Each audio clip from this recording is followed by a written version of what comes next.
کچھ لوگوں سے تعلق بڑھا کر ان کی حقیقت کھلنے کے بعد انسان سوچتا ہے کہ فاصلوں میں کتنا سکون تھا، کتنی عزت تھی۔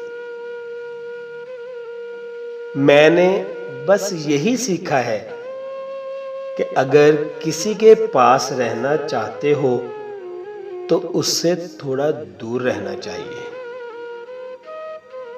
مشکل کے بعد آسانی صرف صبر کرنے والوں کو ملتی ہے۔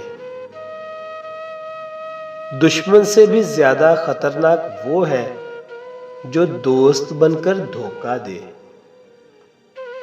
کبھی کبھی ہم تھک جاتے ہیں یہ ثابت کرتے ہوئے کہ بے شک ہمارا طریقہ غلط تھا لیکن ارادہ نہیں۔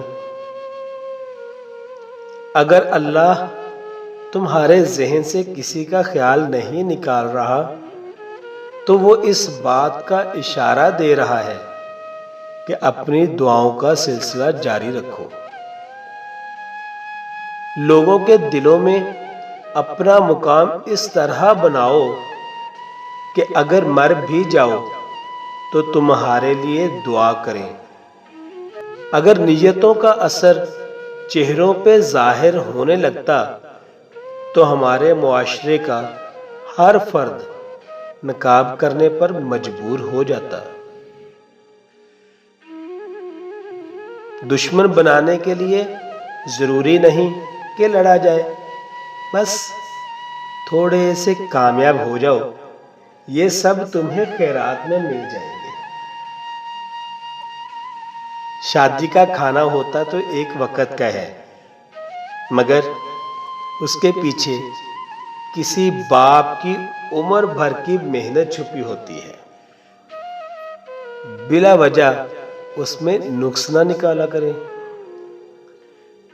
اچھے شوہر بیوی کی آنکھوں میں آنسو لانے کا سبب نہیں بنتے۔ وہ کسی کتاب میں درج تھا نا، وہ کسی کتاب میں درج تھا ہی نہیں جو سبق سکھایا ہے زمانے نے۔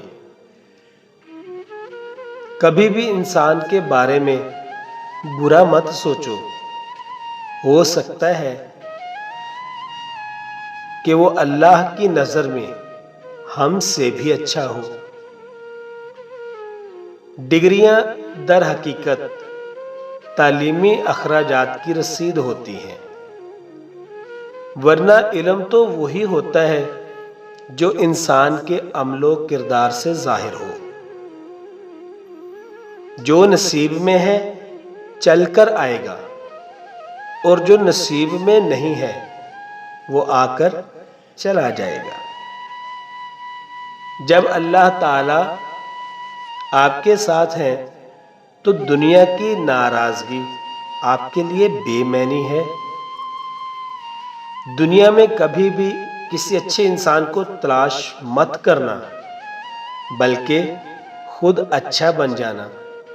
ہو سکتا ہے آپ کے ایسا کرنے سے کسی اور کی تلاش ختم ہو جائے۔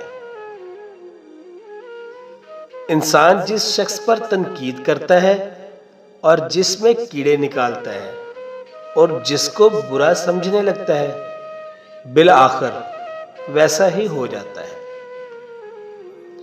لوگوں کے بدلے ہوئے مزاج ہی تو ہمیں انسان بناتے ہیں، ورنہ ہم تو سمجھ ہی نہ پائیں کہ زندگی کتنی مشکل ہے۔ جب کوئی ثواب کی نیت سے اپنے گھر والوں پر اللہ کی رضا سمجھ کر خرچ کرے تو صدقے کا ثواب پائے گا۔ ماں کے بغیر پورا گھر بکھر جاتا ہے، جبکہ باپ کے بغیر پوری دنیا بکھر جاتی ہے۔ غصہ ایک خنجر ہے جو انسان اپنے ہی دل میں اتار لیتا ہے۔ اللہ تعالیٰ سے صبر اور نماز کے ذریعے مدد حاصل کرو۔